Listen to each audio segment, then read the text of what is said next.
Oke, baik. Em, di sini saya langsung aja. eh Baiklah. Jadi kita akan mulai dari testing dulu ya.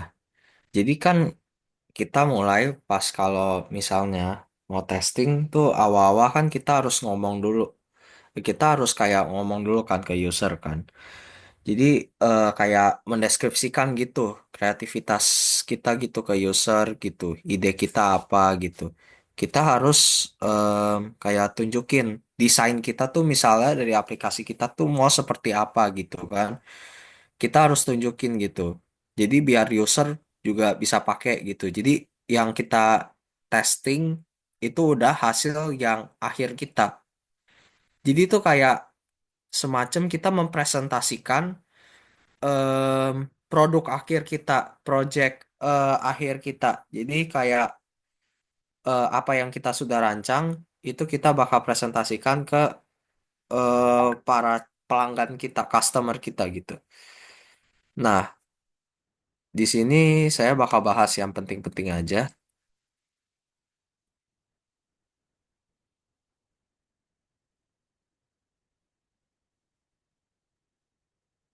Nah, usability. Usability itu kondisi di mana em, itu untuk mengukur seberapa faktor dari variasinya. Jadi itu gimana tuh pengalaman kita dalam menggunakan em, produknya gitu. Apakah memuaskan bagi user? Itu pengalaman bagi user ya. Bagaimana? Apakah user itu puas? Apakah itu mudah untuk digunakan gitu. Lalu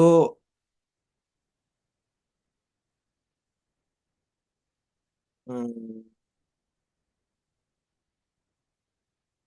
ini untuk em, nah, ini adalah nah, kalau yang ini itu kayak em, itu seperti kayak untuk mengukur gitu eh, observasi dan juga analisisnya seperti apa gitu.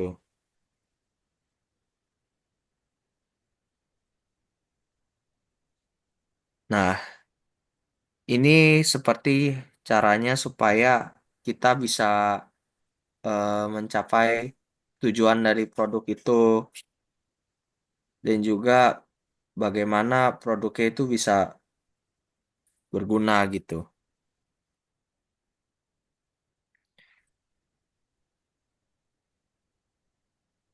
Nah, di usability ini ada tiga tipe sorting. Ada card sorting, test sorting, sama A or B sorting. Nah, untuk card sorting sendiri, itu seperti em, sang user tuh menguji gitu. Bagaimana information arsitektur dari sebuah produk itu seperti apa. Nah, kalau untuk task analysis itu seperti sang user itu menguji gitu. Bagaimana tingkat kesulitan dari mencapai eh, produk tersebut. Nah, QE or B testing itu seperti untuk menguji gitu seberapa versi produk yang lebih sesuai gitu. Jadi kayak bagaimana gitu versi produknya yang paling sesuai gitu seperti apa.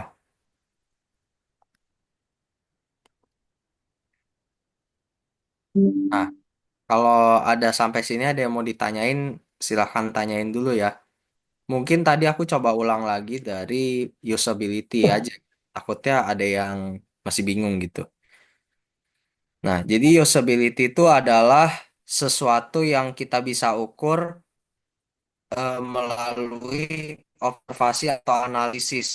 Jadi itu kayak em, gimana tuh caranya supaya orang bisa mengerti bagaimana produk kita berguna atau enggak gitu. Dengan cara apa? Dengan cara diobservasi oleh sang user itu sendiri gitu. Gimana apa sih gimana apakah produk kita itu berguna atau enggak gitu. Apakah memang produk kita puas atau enggak gitu untuk digunakan oleh orang-orang gitu.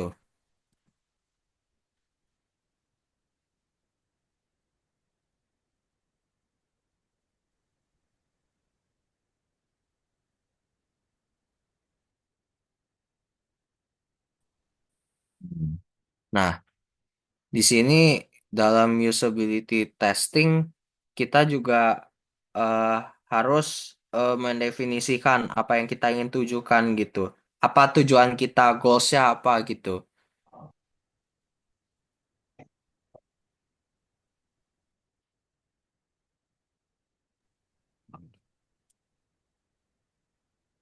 Nah, usability testing itu kayak intinya itu kayak sebuah observasi gitu, evaluasi lah. Observasi gitu, analisis terhadap produk kita. Jadi gimana evaluasi dari sang user itu terhadap produk kita gimana sih gitu. Produk kita bagus gak gitu. Misal aplikasi kita bagus gak buat dipakai gitu. Apakah aplikasi yang kita pakai itu bisa mempuaskan sang user itu atau enggak gitu. Apakah dari penilaian user seperti apa gitu menurut persepsi sang user itu sendiri. Nah, dalam usability testing itu plan and define-nya pertama kita menciptakan em, a test plan gitu. Jadi itu adalah segi bagaimana apa apa sih tujuan dari kita testing itu aplikasi kita. Terus kenapa kita testing elemen ini, misalnya bagian ini, misalnya fungsi dari bagian aplikasi ini apa gitu. Misalkan di aplikasi kan banyak feature. Nah, mungkin si penciptanya tuh pengen testing gitu beberapa elemen gitu. Apa sih gitu? Kenapa gitu? Mereka ingin testing gitu. Apa yang ingin dilakukan gitu.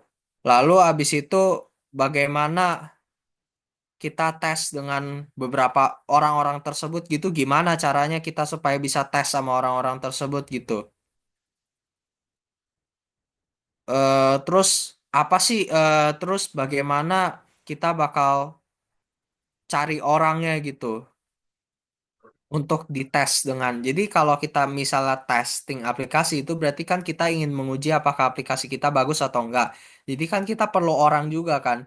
Jadi intinya tuh kita harus kayak cari orang untuk bisa dites apakah aplikasi kita berguna atau enggak gitu.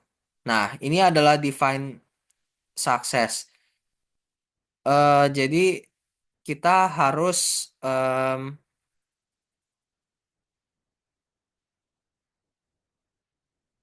jadi gimana caranya kita tahu gitu berapa berapa lama gitu untuk diselesaikan gitu. Apakah informasinya jelas atau tidak gitu. Apakah eh, orang-orang bisa pakai gitu. Jadi itu kayak bagaimana caranya supaya apakah orang-orang tuh bisa gitu pakai menyelesaikan gitu hal-hal yang kita minta di aplikasinya gitu. Apakah sudah sesuai dengan prinsip dari aplikasi maksudnya aturan dari aplikasinya misalnya kan sign in ke dalam aplikasi tersebut atau lakukanlah sign up gitu kan apakah udah berhasil atau enggak orang-orang menyelesaikan hal tersebut gitu kan kalau misalkan belum berhasil kan berarti ada hal yang salah kan jadi orang tuh juga harus berhasil dalam melengkapi semua hal yang diharuskan di dalam aplikasi tersebut seperti itu. Nah, ini rekrut user berarti kita harus cari orang juga kayak yang saya bilang tadi. Siapa sih yang harus pakai yang bisa pakai aplikasi kita? Nah, ini di sini kita harus rekrut user. Jadi kayak kita harus em, kayak kita harus cari eh, orang-orang siapa yang mau pakai gitu. Tujuannya orang-orang itu mau siapa-siapa aja gitu, mau di usia berapa misal targetnya, atau pokoknya target tujuan orang-orangnya itu di golongan di kalangan berapa itu sebenarnya tergantung kebutuhan dari aplikasi. Tapi kalau menurut saya pribadi sih, apa yang benar-benar dibutuhkan sekali oleh situasi gitu dan juga kondisi dari aplikasi tersebut sih sebenarnya. Nah, untuk conduct testing itu kita harus em, misalnya kita harus tentuin juga tempat dan juga waktu gitu. Ingin di testingnya kapan gitu. Nah, kalau analyze result, kita harus menganalisa gimana eh, gimana tuh cara hasilnya gitu dari aplikasi kita gitu. Apakah pendapat dan juga opini dari orang-orang yang sudah memberikan dalam menggunakan aplikasi kita tuh gimana? Orang-orang udah puas atau belum gitu? Udah pakai aplikasi kita gitu. Apakah itu misalnya bisa mendukung atau tidak dalam eh, misalnya dalam penggunaan mereka gitu atau enggak gitu? Apakah mereka puas atau enggak? Kita juga harus analisa gitu. Nah, dalam menciptakan test plan, nah ini adalah matriks itu adalah hal yang dimana kita pilih untuk membandingkan dan juga mengevaluasikan tes kita secara keseluruhan.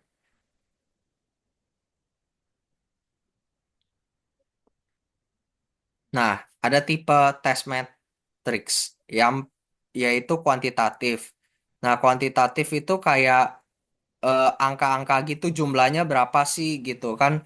Nih di sini kita bisa lihat jumlah-jumlah dari orang nilai-nilainya gitu kan. Jadi di sini itu bagaimana gitu mereka bisa bagaimana tuh user contohnya mereka berapa lama gitu bisa menyelesaikan tugas yang diminta gitu. Habis itu mereka juga bagaimana juga user itu bisa em, menggunakannya gitu seberapa eh, banyak gitu. Apakah user itu sudah bisa gitu. Nah, ini adalah kuantitatif.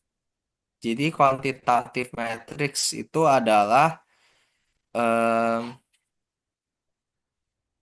misalnya prototipe kita tuh em, bagus atau enggak gitu. Jadi kualitas bagaimana yang orang-orang katakan lah tentang atau yang mereka rasakan gitu. Misalnya kalau pas saya menggunakan aplikasi ini tuh lebih gampang gitu untuk mengerti, lebih kuat gitu, em, lebih baik atau enggak aplikasi ini bisa membantu saya dalam mencapai tujuan saya. Atau misalnya dalam aplikasi ini saya menemukan konten-konten yang sesuai dengan apa yang saya inginkan untuk misalnya bermeditasi gitu. Nah, ini adalah hmm,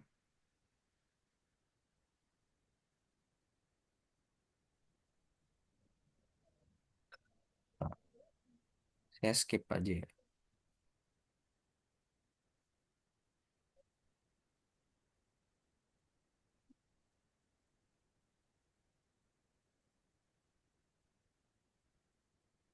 Nah, di sini kan dalam usability testing kan kita harus cari orang juga kan. Nah, yang kita harus perhatikan tuh berapa banyak orang yang kita mau tes gitu.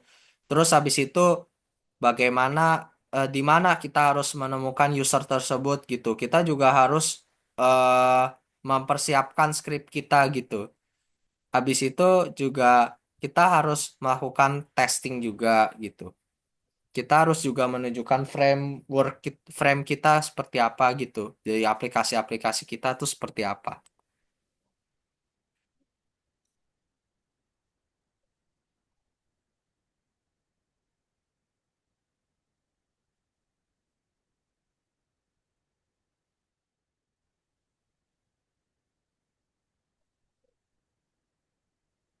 Nah, dalam menyiapkan skrip kita atau hal yang akan kita em, sampaikan ke dalam user ada tiga sebenarnya. Pre-test, during test, dan juga post-test. Nah, pre-test itu seperti kita tanya dulu. Misalnya kayak kan dalam preparing script itu pasti kan kita bakal menanyakan pertanyaan kan. Nah, kita harus tanya hal-hal seperti profesinya apa misalnya, atau apakah orang itu kayak tahu gitu apa sama apa produk kita gitu. Terus bagaimana orang akan menggunakan produk kita gitu. Pokoknya kita tanya-tanyakan hal yang seputar dengan hal yang berfungsi dalam aplikasi kita atau juga hal yang berhubungan dengan tes itu sendiri. Tes dari aplikasi kita itu sendiri. Nah, waktu tes itu kita juga bisa mempertanyakan pertanyaan seperti apa apa yang kita apa yang misalnya orang ekspektasikan untuk dalam mengambil aksi tersebut gitu. Setelah ngambil aksi tersebut gitu. Apakah ini menyesuaikan dengan ekspektasi kalian di mana eh, Anda mau mencari untuk hal itu gitu. Apa yang Anda ekspektasikan dari eh, untuk melakukan hal tersebut gitu. Nah, ini post test. Nah, jadi pertanyaan yang kita bisa tanyakan itu setelah tes tersebut ya. Berarti pretest kan sebelum. Nah, post test ini sesudah. Misalnya, apakah Anda puas gitu? Kan jadi kalau basically ya, kalau pretest itu hal-hal yang kita tanyakan sebelum menjalankan aplikasi kita. Berarti misalnya yang seperti saya sebutkan tadi gitu. eh Kita tanya dulu ke user, menurut kamu nih misalnya aplikasi kita mau seperti apa gitu. Nah, kalau post test ini, jadi sesudah pengujian aplikasi kita, kita bakal tanya ke user-user gitu. Misalnya, apakah kamu puas gitu menggunakan aplikasi kita gitu? Atau apakah kamu cukup eh, kayak percaya diri gitu dalam menggunakan aplikasi kita gitu? Apakah jadi menurut persepsi user itu sendiri apa yang mereka pikirkan? Misalnya aplikasi ini bagus karena bisa mempunyai banyak fitur untuk membantu orang-orang atau misalnya aplikasi ini cukup bagus karena bisa membantu saya dalam menyelesaikan pekerjaan gitu. Nah, kalau untuk tes itu apakah dalam tes itu seperti kita tanyakan apa yang menurut Anda sesuai dengan ekspektasi Anda gitu. Misalnya aplikasi ini yang Anda ekspektasikan tuh seperti apa? Apakah aplikasi kita itu bisa memenuhi ekspektasi kalian? Apakah yang Anda cari itu bisa ada di aplikasi kita gitu? Nah, itu saat tes itu kita mempertanyakan hal-hal yang apa yang user mau gitu udah ada gak di aplikasi kita gitu atau belum gitu justru. Nah, ini dalam facilitating the test. Jadi kita tuh kayak eh mempersiapkan gitu apa yang kebutuhannya gitu dari aplikasi dari hal yang akan kita tes gitu.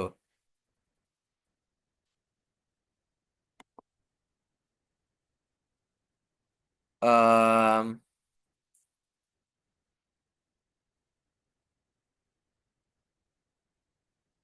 nah, jadi pada saat frame the test session itu kita harus jelasin kenapa kalian dan user yang akan menggunakannya tuh ada di sana gitu. Apa hal yang ingin dicapai gitu.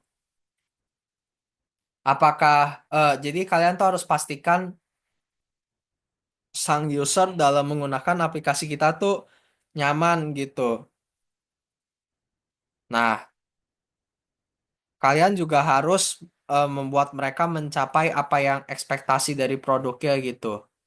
Apakah sang user bakalan puas atau enggak? Kalian harus buat supaya sang user tersebut bisa mencapai ekspektasinya yang diinginkan oleh user tersebut gitu.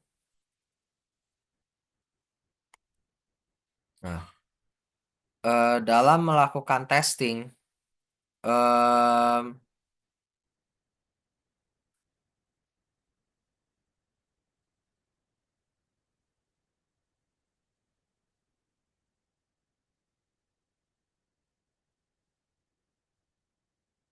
nah, jadi kita harus kayak misalnya nih, kalau kita eh, jadi kita harus bisa em, membiarkan user itu untuk menjawab dulu apa yang kita tanyakan gitu. Jadi kita jangan langsung em, menjawab gitu pertanyaannya. Jadi biarkan kita eh, membuat sang user untuk menjawab dulu apa yang mereka ekspektasikan atau mau gitu dalam menggunakan em, produk kita. Jadi itu berguna gitu. Misalnya kalau ada kekurangan apa, nanti kan kita juga bisa memperbaiki kan. Yang namanya aplikasi itu pasti nggak ada sempurna. Pasti mungkin ada kesalahan-kesalahan tertentu yang kita nggak tahu aja. Karena juga setiap persepsi setiap user. Jadi user itu kan adalah orang yang menggunakan aplikasi kita. Jadi persepsi setiap user itu pasti beda-beda gitu.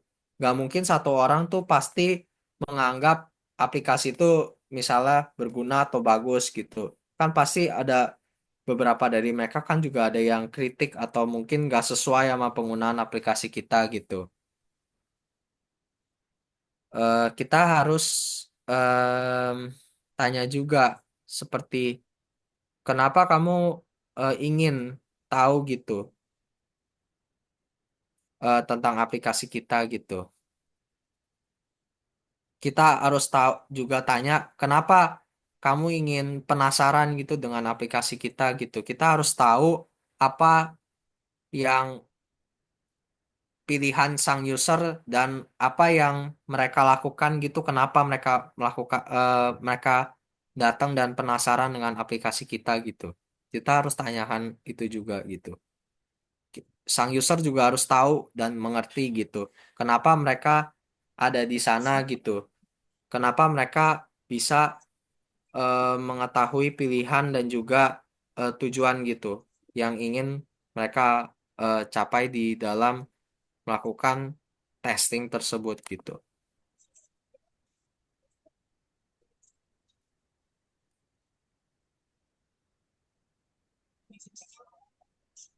Hmm.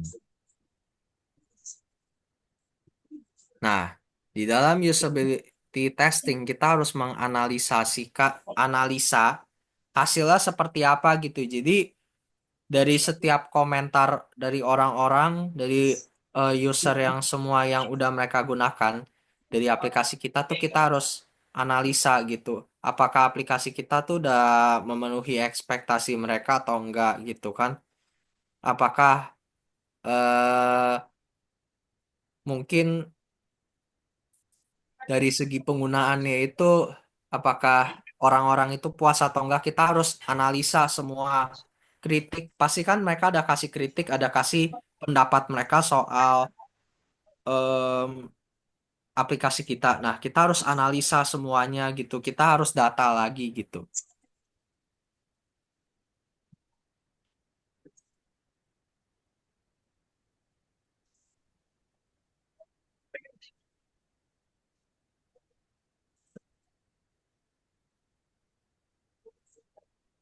Nah, bisa dengan cara kita kan pasti setiap survei kan pasti ada dari angka 1 sampai 5 tuh misalnya. Nah, kita bisa tuh menanyakan hal-hal tersebut dari 1 sampai 5. Terus kita bisa tanya, setelah menggunakan produk ini, apa yang Anda rasakan gitu. Jadi kita bisa nanya dari pertanyaan user tersebut gitu. Apa sih yang bisa dirasakan gitu. Nah, oke. Abis ini saya akan langsung jam ke Abui Qtos Computing ya. Sehabis session ini. Kalau kalian ada materi yang mau dijelasin juga, nanti tolong kasih tahu aja ya. Di situ nanti saya akan bahas langsung.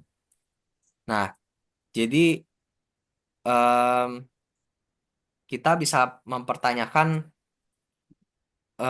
misalnya testing gitu. Jadi kayak kasih scoring tuh seperti ini gitu. Jadi kayak rating gitu istilahnya lah. Kayak di banyak survei sering kan juga kayak kasih rating gitu kan. Jadi seperti itu.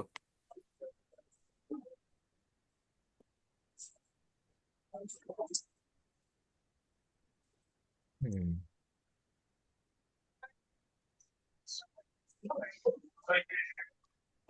Nah, jadi di sini kita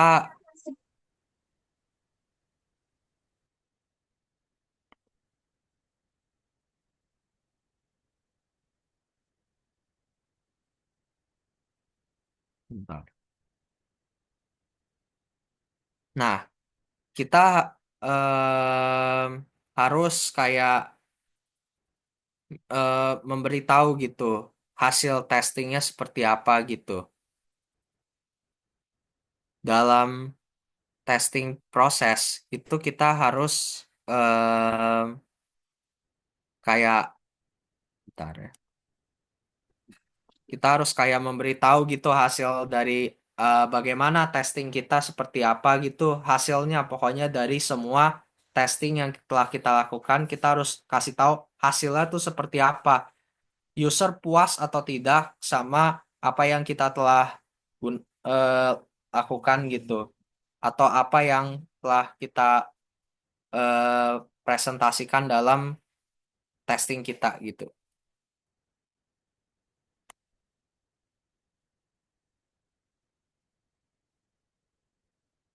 Nah, jadi summary sheet itu eh, adalah kesimpulan dari semua testing yang telah kita lakukan gitu. Seperti struktur dari testing kita tuh ada apa aja sih, matrix atau analisis yang kita lakukan itu, apakah itu sudah bagaimana caranya supaya saya membandingkan dengan tes yang lain gitu. Jadi apakah yang harus saya improve gitu. Terus apakah kelebihan dari testing yang saya telah lakukan, langkah selanjutnya tuh apa? Itu seperti, jadi seperti kayak summary gitu dari semua yang telah kita lakukan gitu, dari testing kita.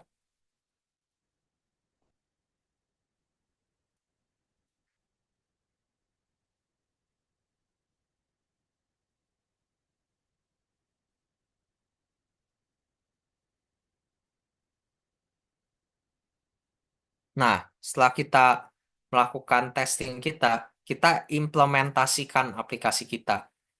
Jadi,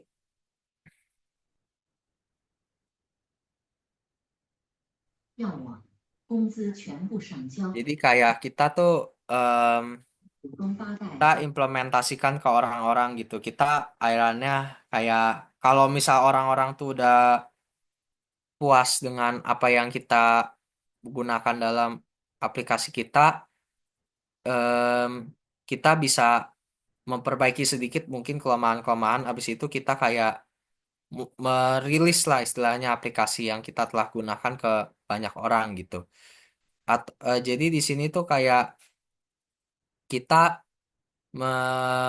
menjelaskan gitu tujuan dan juga em, jadi kayak rangkupan eh, dari testing kita tuh ke berapa berapa banyak orang gitu. Kita harus bisa em, juga kayak merencanakan gitu apa yang kita ingin belajar gitu tentang apa yang kita inginkan gitu dari desain kita gitu. Jadi kayak kita rilis gitu juga aplikasi kita gitu ke banyak orang gitu supaya orang-orang akhirannya juga bukan hanya beberapa orang yang di testing itu sendiri yang bisa merasakan aplikasi kita, tapi banyak orang juga bisa merasakan apa yang kita udah lakukan gitu dalam testing kita. Jadi kan kalau orang-orang misal di testing bilang udah puas nih akan aplikasi kita, belum tentu orang-orang yang eh, dirilis itu akan puas. Kita mungkin bakal banyak orang yang akan gak sesuai sama penggunaan aplikasi kita. Tapi Kak, kita bisa selalu improve dari feedback-feedback yang diberikan oleh banyak user gitu. Jadi user kan pasti selalu akan memberikan feedback melalui aplikasi kita. Jadi kalau menurut saya oleh sebab itu di dalam pembuatan aplikasi itu harus ada feedback gitu. Biar sang user tuh bisa tahu gitu. Oh, nah sesi AI ya. Oke, baik. Ntar ya. Hmm. Saya buka session AI dulu.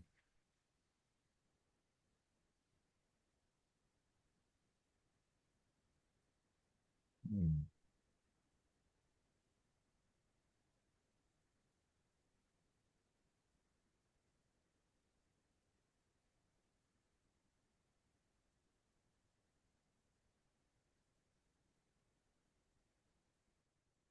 Tadi ada yang minta, sabar, sorry. Abuitos Computing ya kalau nggak salah ya. Oke, saya akan jelaskan.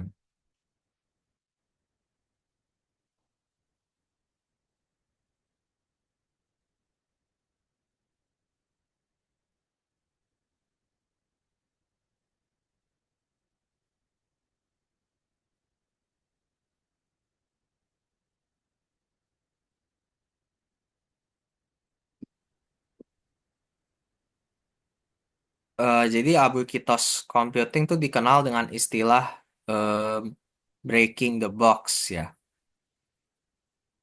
Jadi itu seperti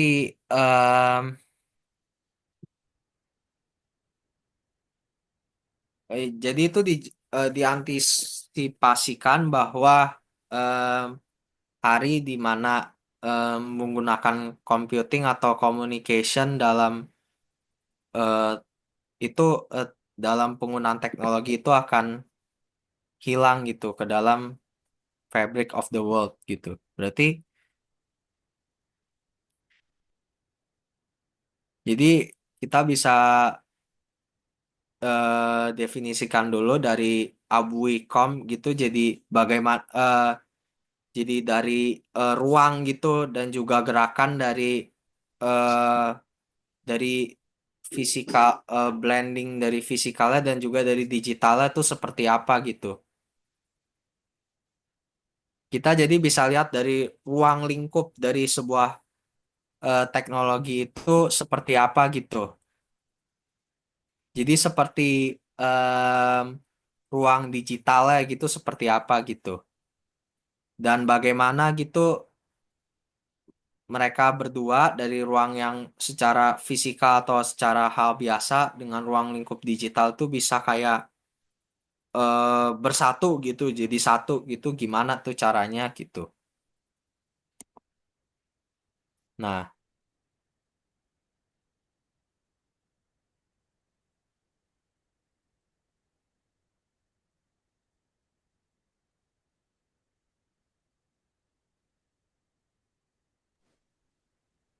Nah, jadi dari Philip ini dia mendeskripsikan gitu karakteristiknya tuh seperti apa dari segi konteks awareness itu kemampuan dari mengenal situasi yang saat ini dan juga di sekitarnya tuh seperti apa gitu. Nah, personalize itu seperti em, aplikasi yang dimodifikasi gitu untuk orang-orang tuh seperti apa gitu. Lalu immersive itu seperti em, mengubah user experience-nya untuk lingkungannya tuh apakah untuk memanipulasi lingkungannya itu bisa atau tidak gitu. Responsive environment adaptive itu bagaimana respon em, lingkungan gitu terhadap eh, interaksi yang dikendalikan melalui interaksi naturalnya itu seperti apa gitu. Jadi bagaimana caranya supaya bisa beradaptasi gitu.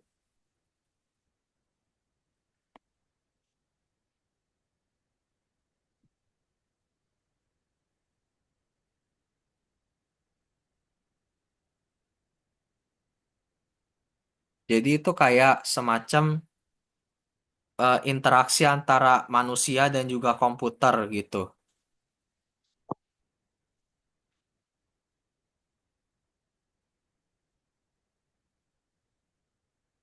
Nah, di sini ada tiga ruang lingkup yang kita bisa ambil yaitu dari agents, device, and information artifacts.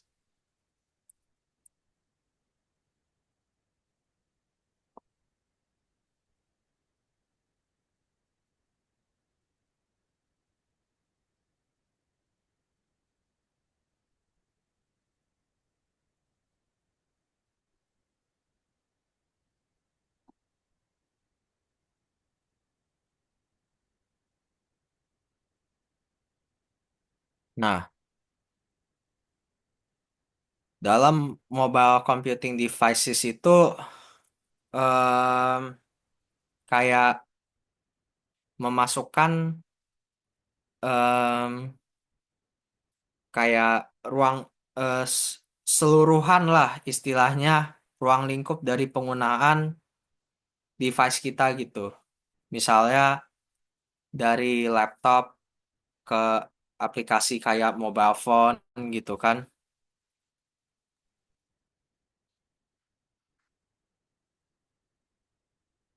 Jadi kan setiap mobile aplikasi itu kan punya berbagai macam sensor kan. Kayak misalnya ada yang pakai kualifikasi misal di Android sama handphone kan pasti beda-beda ya gitu kan. Jadi bagaimana tuh supaya si pembuatnya itu sendiri tuh bisa menyediakan interaksi yang cukup menarik gitu supaya bisa em, bisa membuat sang user itu jadi kayak kebutuhannya tuh tercapai gitu. Bentar ya.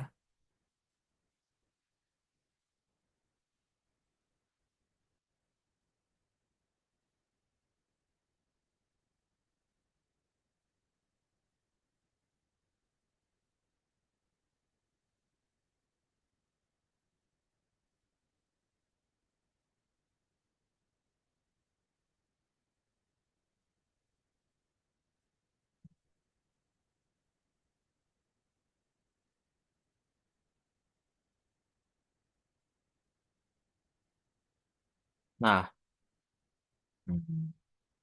nah di tahun 2006 kan Jones dan Marston kan menggambarkan kan dalam pekerjaan mereka kan dari Marcus dan juga Chen yang men yang merekomendasikan 5 ruang lingkup kan dari mobile aplikasi kan.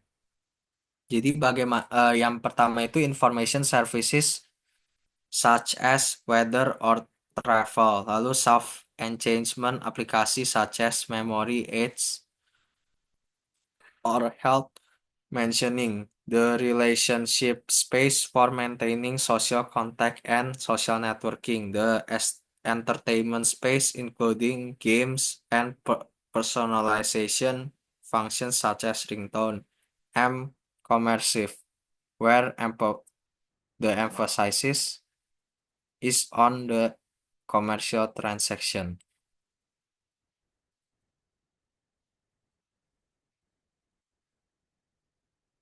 Nah, hmm, nah di sini dalam mobile computing itu ada beberapa evaluasi ya. Jadi itu bagaimana kita bisa eh jadi bagaimana eh jadi dari alat yang kita telah beri itu apakah user itu bisa mendapatkan data yang mereka mau gitu.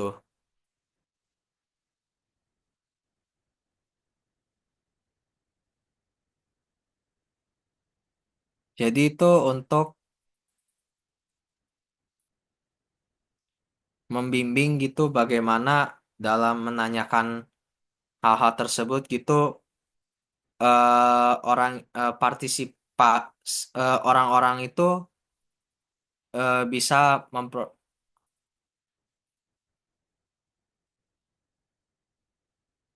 bagaimana apakah mereka tuh sudah bisa mendapatkan semua data yang mereka perlukan gitu. Apakah akurasinya gitu sudah dari data yang telah diberikan itu sudah tepat atau enggak gitu. Jadi kayak kita juga menanyakan gitu, hmm, apakah ada value gitu yang ada gitu dari penggunaan mobile computing gitu. Apakah informasinya sudah cukup jelas gitu apa yang telah didapatkan gitu. Apakah ada kendala juga gitu dalam penggunaannya gitu. Nah, wearable computing itu kayak em, komputer em, jadi antara hubungan antara dua komputer yang gimana mereka bisa membentuk hal baru dari teknologi yang interaktif yang membuat banyak material baru gitu. Jadi kayak misalnya ada dua komputer gitu yang dimana mereka bergabung untuk menciptakan teknologi interaktif yang baru misalnya yang menggunakan material-material baru gitu. Jadi versi dari misalnya versi eh, Windows kan biasanya kan sama Linux kan. Itu mungkin kayak atau enggak misalnya laptop merek apa sama apa, misalnya ada fitur-fiturnya yang digabungin gitu menggunakan material-material baru gitu. Nah, jadi dalam wearable computing itu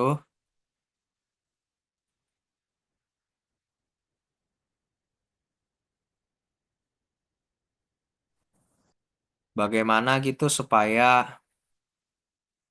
em, sang pengguna itu bisa memperhatikan gitu dalam penggunaan eh, jadi bagaimana sang pengguna itu bisa memperhatikan istilahnya lah dalam eh, dalam hal-hal lain gitu eh, saat mereka menggunakan eh, peralatan tersebut gitu. Jadi wearable computing itu bisa menyediakan juga sensory capabilities gitu. Sang pengguna itu tetap bisa em, kayak mengu unrest unrestrictive itu di mana sang pengguna itu tetap bisa em, melakukan gitu komunikasi lah dan juga komputasi dalam dalam kegiatan sehari-hari lah gitu. observable itu di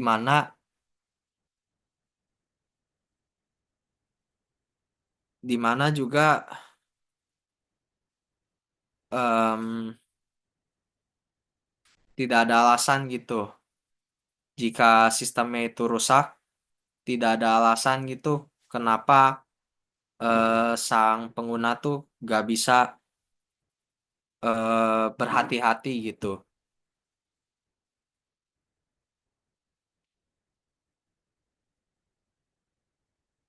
Controllable itu di mana bisa mengambil ahli gitu. Em, Penggunaannya seperti apa, jadi sang user tuh bisa mengendalikan gitu istilahnya lah. Jadi sang pengguna tuh bisa hmm, mengubah keadaan lingkungan dan juga situasinya gitu. Communicative to others itu berarti bisa digunakan dalam komunikasi dan juga bisa berinteraksi lah istilahnya gitu. Sebentar ya, saya baca komentar dulu. Oke, sejauh ini. Sebentar ya.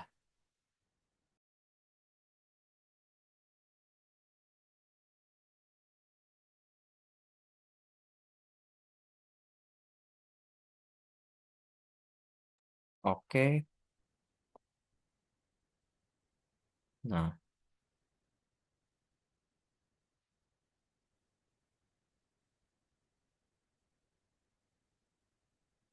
hmm. Nah, kita langsung ke multimodal interaction aja.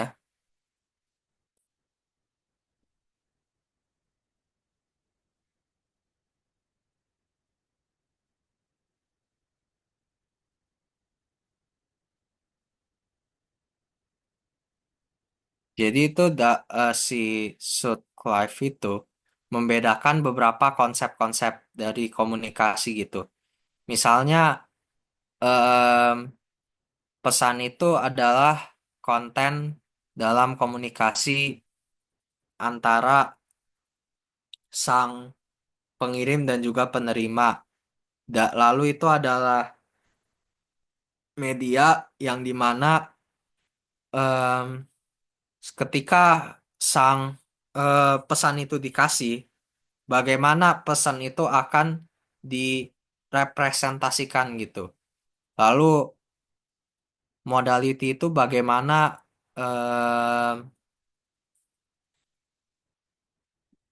sense-nya gitu dalam em, pesan yang diterima atau yang dikirim oleh orang atau mesin gitu. Seperti apa gitu rasanya gitu.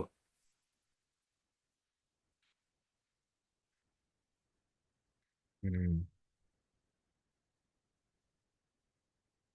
Nah, dalam interaksi eh, tools itu bisa digunakan dalam virtual reality yang dimana bisa eh di Space Mice yang dimana dia bisa memperpanjang menjadi 2 degrees of freedom yang dimana ada traditional mice gitu seperti horizontal dan juga pergerakan vertikal gitu. Data gloves itu seperti em, dimana bisa misalnya orang tuh pengen ngarahin gitu sensornya kemana gitu kan pasti butuh tangan ya, pasti harus pakai tangan ya. Nah, itu biasanya mereka bisa arahin, misalnya mereka mau scroll atau mau kayak intinya kayak mau tap gitu. Kayak ini juga seperti mixed reality itu seperti eh,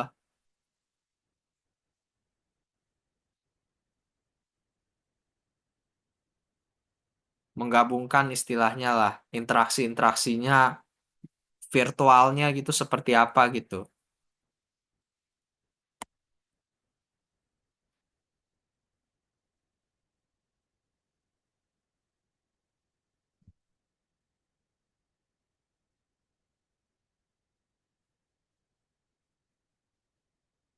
Nah, ini seperti kayak mixed reality tuh kayak VR gitu istilahnya. Jadi kayak dunia dunia virtual istilahnya. Jadi orang tuh bisa kayak lihat itu seperti apa gitu dunia-dunia virtualnya seperti apa. Misalnya di dunia virtual itu banyak em, objek-objek atau hal yang bisa dilakukan misalnya gitu. Jadi kayak dunia istilahnya kayak VR gitu kan kita bisa lihat kayak dunia-dunia lain kan gitu kan. Di sana kan kayak ada misalnya kayak ada sesuatu yang kayak imajinatif lah istilahnya gitu yang dimana orang-orang tuh bisa berinteraksi gitu lah.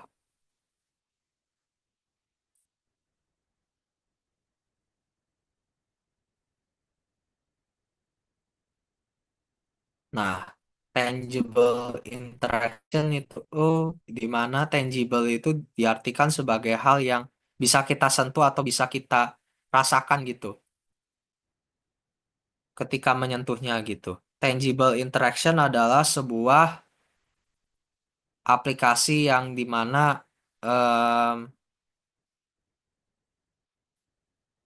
bisa yang udah lama lah istilahnya yang udah digunakan gitu.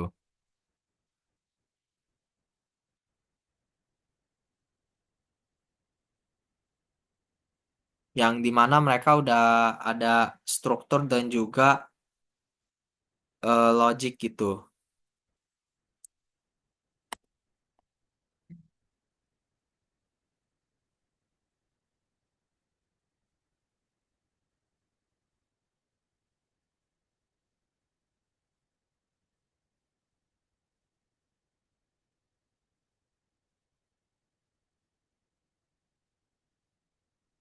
Nah,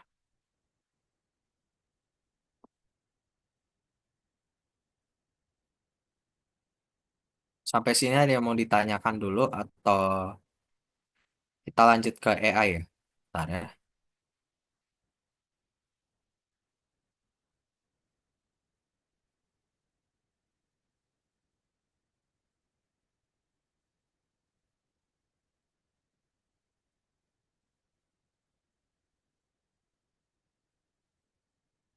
bentar.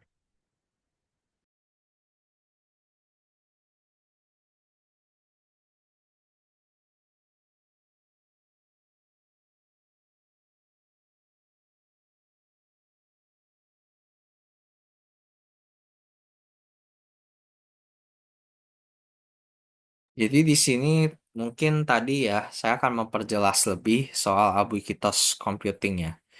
Jadi itu kayak istilah gampangnya ya, dia kayak semacam teknologi yang dimana gabungin gitu antara teknologi computing dengan teknologi komunikasi gitu yang dimana digabungkan jadi satu gitu. Jadi hal biasa, misal hal normal gitu yang kita lakukan biasa sehari-hari dengan hal digital itu digabungkan menjadi satu gitu dalam ruang lingkup ya dalam sebuah ruang lingkup gitu. Jadi di mana orang-orang tuh bisa berinteraksi secara langsung gitu dengan hal digital itu sendiri gitu. Gimana orang dan teknologi itu bisa berinteraksi. Oke, saya akan lanjut ke.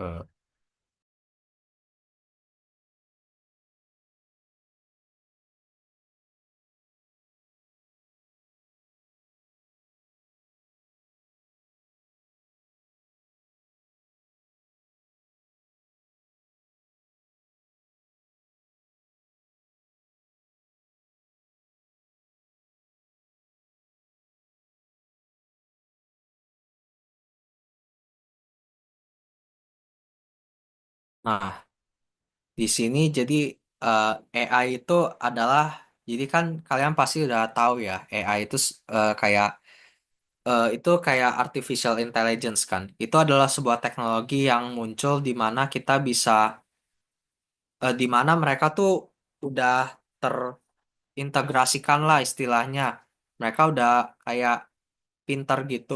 Istilahnya mereka kayak selalu untuk beradaptasi dengan ilmu-ilmu yang ada gitu. Jadi mereka tuh selalu berkembang setiap saat gitu. Jadi AI itu kayak semacam robot gitu atau kayak semacam teknologi lah istilahnya yang dimana mereka tuh biasanya kan kayak ChatGPT yang kalian kenal kan yang menjawab pertanyaan-pertanyaan gitu kan. Mereka tuh biasanya itu belajar dari semua yang kita telah tanyakan gitu. Jadi mereka tuh istilahnya kayak manusia gitulah. Intinya kan manusia kan belajar untuk bisa mencapai sebuah tujuan. Kan mereka juga sama, mereka belajar gitu, terus belajar gitu untuk bisa menjawab semua pertanyaan kita gitu. Mereka terus berintegrasi gitu. Intinya mereka terus meningkatkan kecerdasan mereka gitu. Nah, kalau user experience itu sendiri itu bagaimana? eh,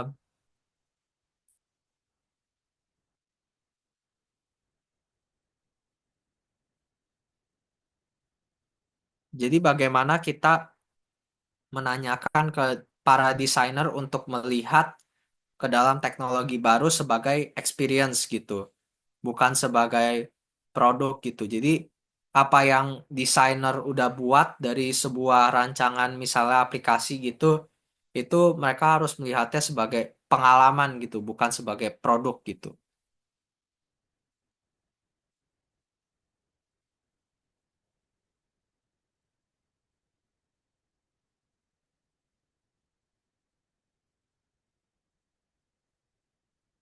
Nah, user experience sendiri, bentar ya. Nah, jadi user experience itu kayak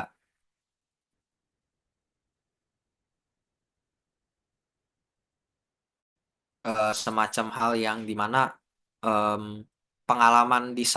pengalaman dari sang desainer itu seperti apa gitu dalam membuat aplikasinya gitu, yang dimana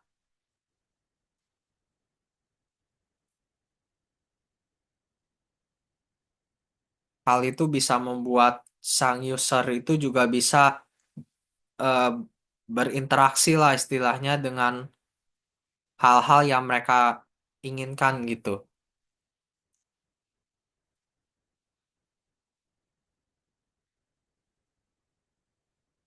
Hmm.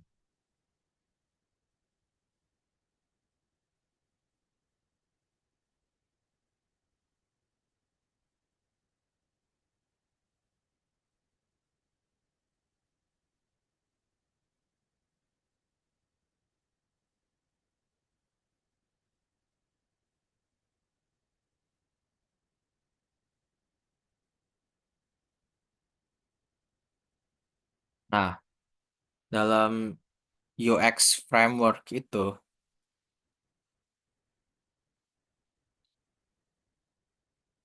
bagaimana hmm,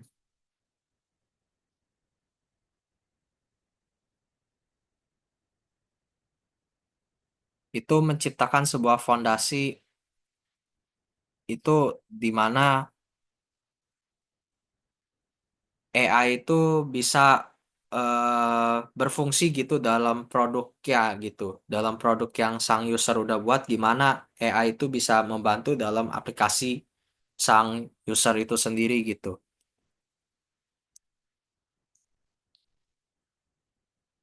Nah, jadi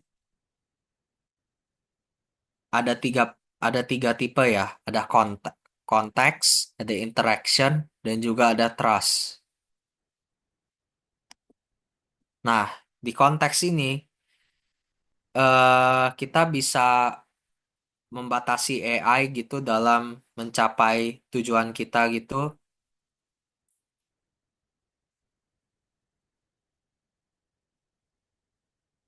Nah,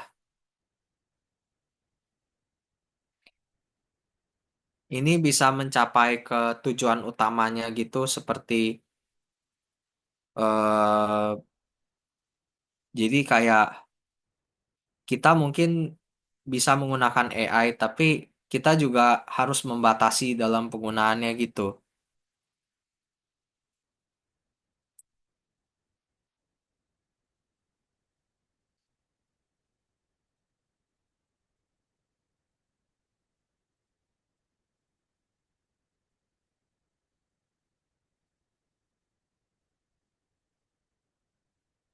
Jadi bagaimana tuh dalam konteks itu kita bisa memasukkan lah atau include gitu bagaimana di luar informasi itu AI itu bisa berguna gitu dalam menggunakan tugas-tugas kita gitu. Jadi em, bagaimana tuh supaya AI gitu bisa bantuin gitu tugas kita gitu. Jadi juga bisa em, mentermasukkan dalam informasi bagaimana user dan apa yang mereka sedang inginkan gitu.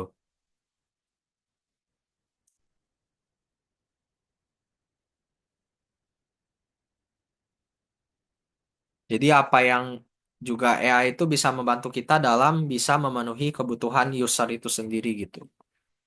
Interaksi itu adalah hal di mana kita bisa eh, hal yang di mana AI itu bisa membuat user itu bagaimana mereka akan merespon dari eh, aplikasi kita gitu. Misalnya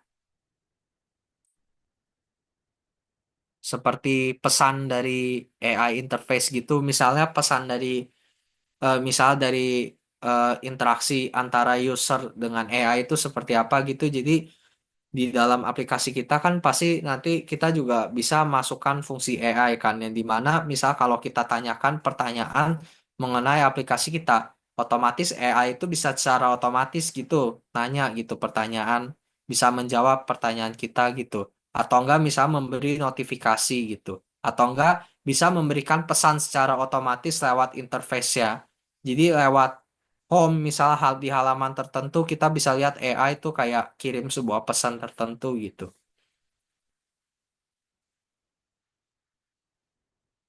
Jadi antara interaksi antara user dengan AI.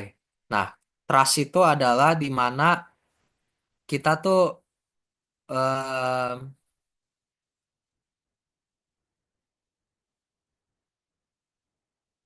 bisa mempercayai lah istilahnya gitu dari penggunaan AI itu sendiri gitu. Gimana sang user itu merasakan bahwa AI sistem itu bisa melakukan hal yang ingin dilakukan oleh sang user itu sendiri. Yang diinginkan oleh user bisa memenuhi lah istilahnya ekspektasi dari AI itu sendiri tanpa mengecewakan ekspektasi dari user itu sendiri tanpa mengecewakan mereka gitu. Jadi istilahnya kayak AI itu bisa memenuhi lah kebutuhan sang user itu sendiri.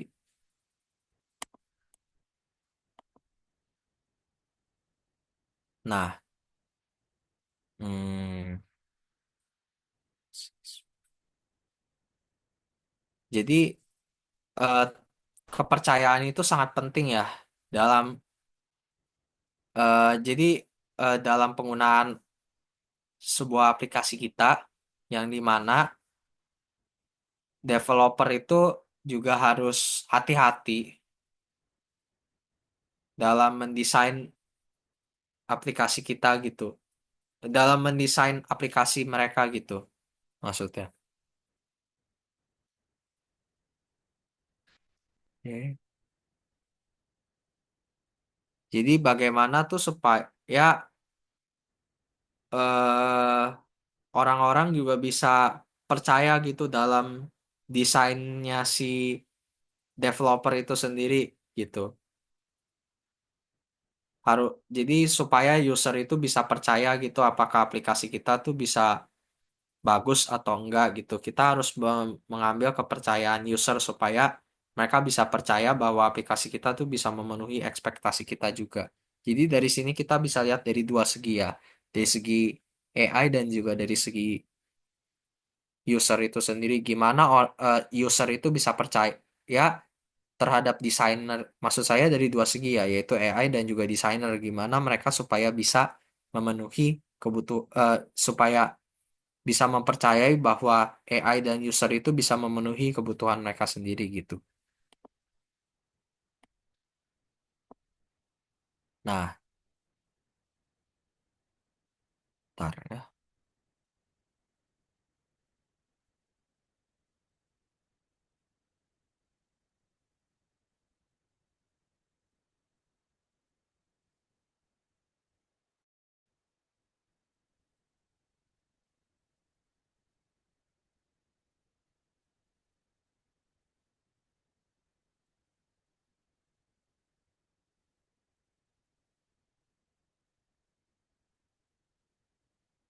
Jadi di sini tuh yang bisa diambil lah kesimpulannya ya. Jadi bagaimana tuh supaya AI dan juga aplikasi yang kita buat tuh bisa AI itu bisa membantu dalam perancangan aplikasi kita gitu. Jadi bagaimana kita mungkin juga bisa taruh fitur-fitur tertentu dalam aplikasi kita tuh supaya bisa buat AI bisa membantu lah gitu. Misalnya kan nanti kayak ada fitur chat kan. Nah, AI itu bisa bantu tuh gimana caranya supaya eh misalnya user kan ada bingung soal aplikasi kita kan. Nah, di sana user bisa tanya tuh ke si AI. Nah, AI bisa jawab apa yang misalnya jadi em, pertanyaan kita gitu. Terus kita juga harus tahu tujuannya apa sih gitu kita pakai AI dalam aplikasi kita gitu. Sebentar ya, saya mau information architect. Oke. Sekarang kita bahas information architect ya. Sebentar ya.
Eh, saya butuh waktu 10 menit sebentar ya.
Kita lanjut lagi di 10.10 ya.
Kalau ada yang mau ditanyakan juga sambil tolong eh, di chat aja ya.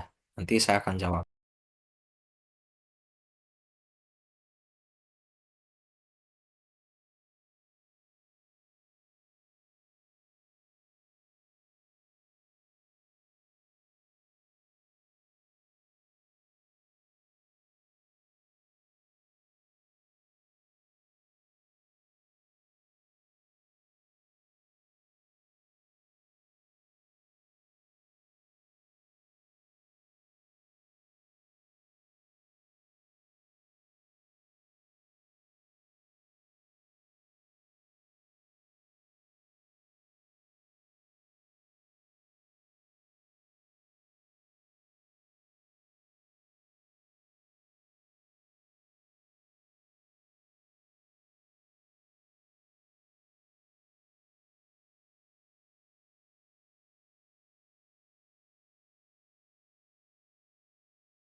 Oke, baik.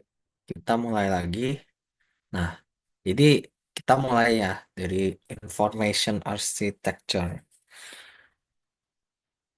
Information kan itu adalah sebuah informasi ya. Itu adalah data atau hal-hal yang kita tanyakan itu yang dimana penting buat kita sehari-hari. Itu ada ilmu yang kita perlukan untuk menjawab semua pertanyaan-pertanyaan kita gitu. Nah, kalau information architecture sendiri itu apa?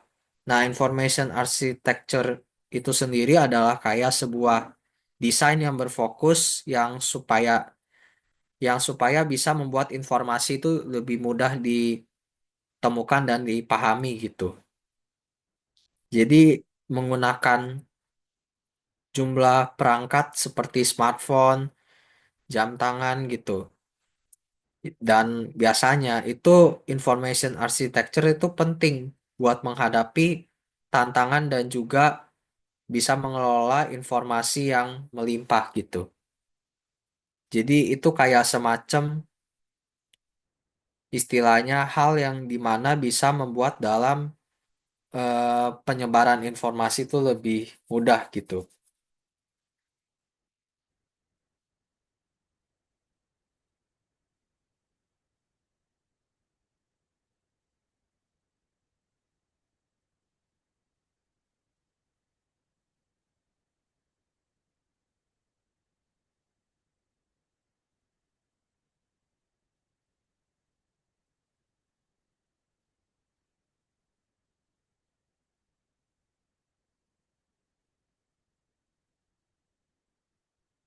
Nah, kita akan bahas di sini top up information architecture. Jadi kan di sini ada beberapa pertanyaan kan. Gimana itu di mana saya misalnya ini kan banyak pertanyaan kan. Nah, kita bisa lihat bahwa di sini itu di mana bisa memberikan panduan yang strategis dan yang jelas gitu. Jadi dari top down dulu ya. Adalah sebuah pendekatan, jadi ini kayak semacam dari tingkat yang lebih luas atau umum, ini fokus pada detail yang lebih spesifik gitu. Jadi ini adalah hal-hal yang dimana kita bisa fokus kepada detail yang lebih spesifik gitu. Jadi di sini adalah hal-hal yang dimana harus memberikan panduan yang lebih jelas gitu dan juga bisa mencegah duplikasi atau juga beberapa masalah yang bisa terjadi dari struktur informasinya. Nah, kalau dari bottom up sendiri itu adalah yang di, yang dimulai gitu dari elemen-elemen yang individual atau dari data-data yang spesifik yang merujuk yang mendeskripsikan lah istilahnya struktur yang lebih luas gitu. Jadi ini fokusnya itu kayak nganalisis gitu atau ngelompokin konten atau data gitu istilahnya. Terus juga ini kayak bangun pola gitu antara elemen dari informasi. Jadi ini kan ada elemen-elemennya kan. Ini kayak membangun polanya gitu atau hubungannya gitu seperti apa gitu. Ini juga mengidentifikasi kebutuhan user itu sendiri gitu. Jadi kayak kita misalnya user perlu apa, kita identifikasi gitu kebutuhan mereka tuh apa gitu. Jadi berdasarkan interaksi gitu. Jadi bisa berupa konten gitu, bisa berupa kayak istilahnya em, berita gitu. Nah, untuk eh, di sini tuh ada beberapa gimana yang saya bisa lihat ya. Jadi di sini tuh ada kayak beberapa hal yang kita bisa ngambil sebagai hal yang berguna gitu. Contohnya tuh seperti bisa lebih responsif gitu terhadap Jadi dari hal aplikasi yang kita tampilkan itu bisa lebih responsif gitu terhadap perilaku gitu dari kebutuhan dari sang user itu sendiri kayak gimana gitu. Jadi kita bisa lebih care gitu istilahnya terhadap kebutuhan sang user gitu. Dan juga kita bisa memberikan ilmu yang atau wawasannya lebih dalam pengelolaan informasi kepada user itu sendiri gitu. Jadi top down itu kayak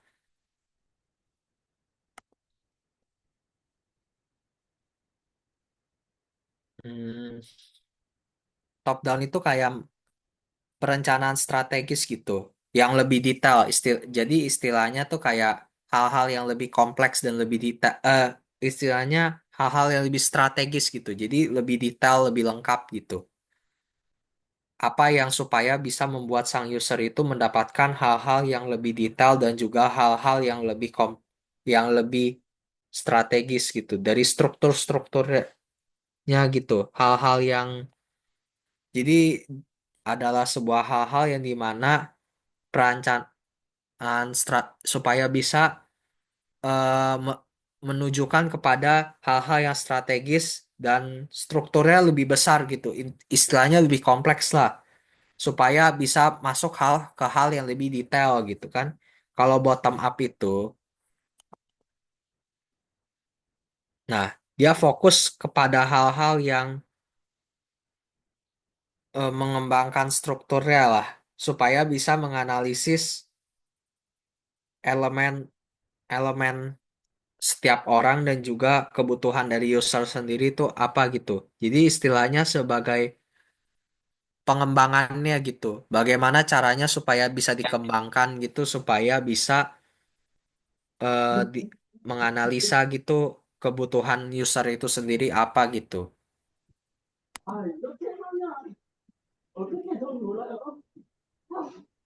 Oke. Nah, di sini kan ada beberapa bagian ya, seperti sense of place gitu. Placement of information adalah hal-hal di mana kita bisa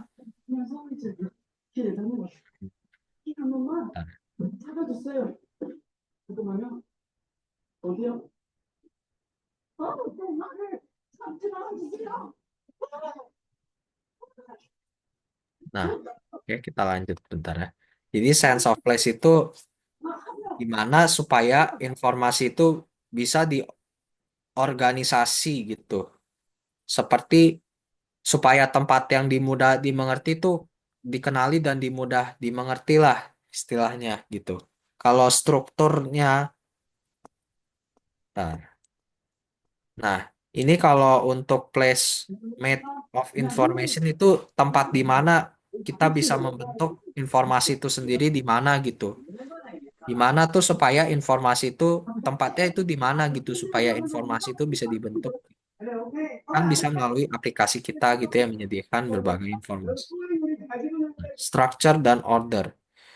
Jadi kayak penataan lah istilahnya informasi gitu supaya pengguna bisa menavigasi Iya. usernya tuh bisa apa ya istilahnya ya bisa navigasi lah istilahnya bisa tahu gitu istilahnya dengan mudah gitu. Jadi opsinya tuh harus secara berurutan. Kirain ibu.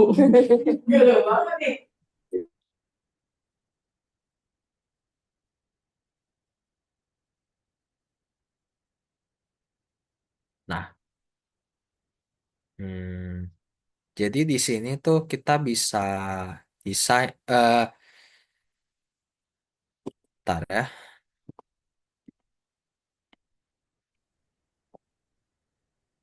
Apa?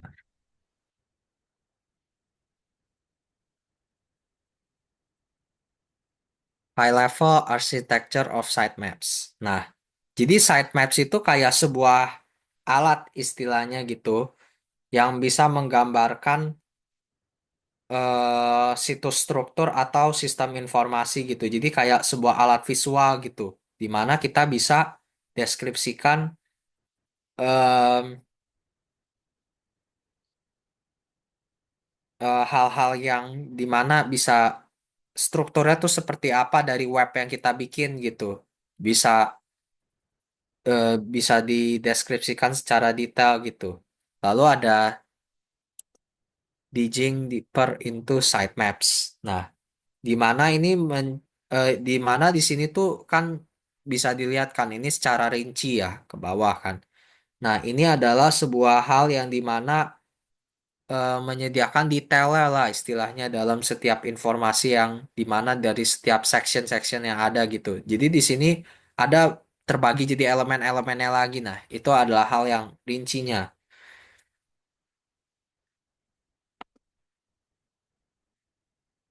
Nah, ini adalah organizing sitemap-nya, yaitu kita menyusun istilahnya supaya bisa men- mencerminkan kebutuhan user itu sendiri gimana gitu. Supaya bisa mencapai juga tujuannya gitu gimana. Bisa gak gitu capai tujuan bisnis dari user itu sendiri bisa gak gitu.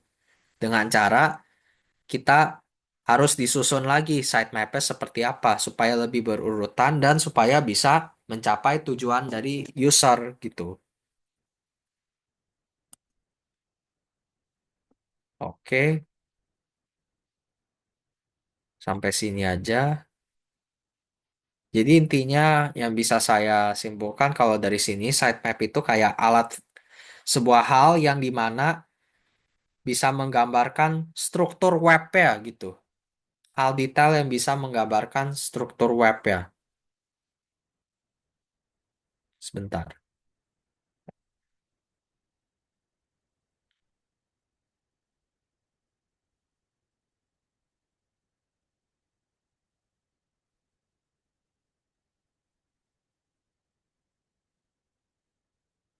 Jadi ini bisa juga menunjukkan bagian dari web dan juga aplikasi itu hubungannya apa gitu supaya bisa menunjukkan secara detail gitu.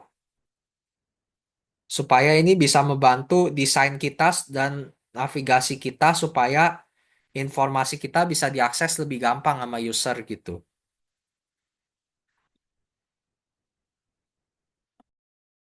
Seperti itu.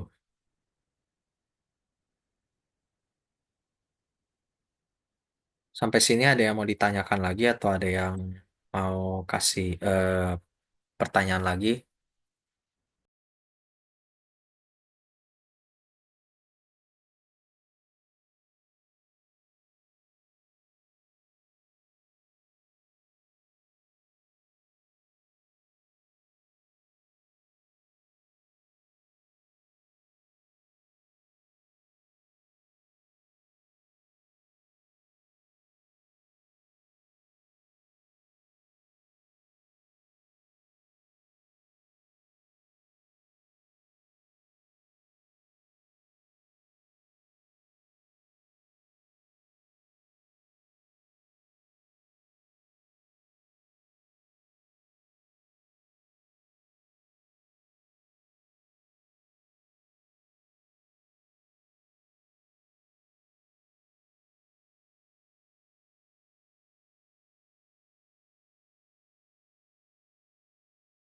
Oke, baik. Sekian dari presentasi saya. Maaf jika penjelasan saya ada yang masih kurang dan terima kasih. Saya izin stop share. Oke.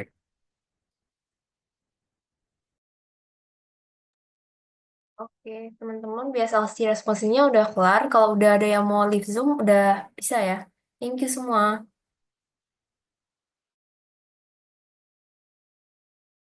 Thank you, Kak. Thank you, Kak.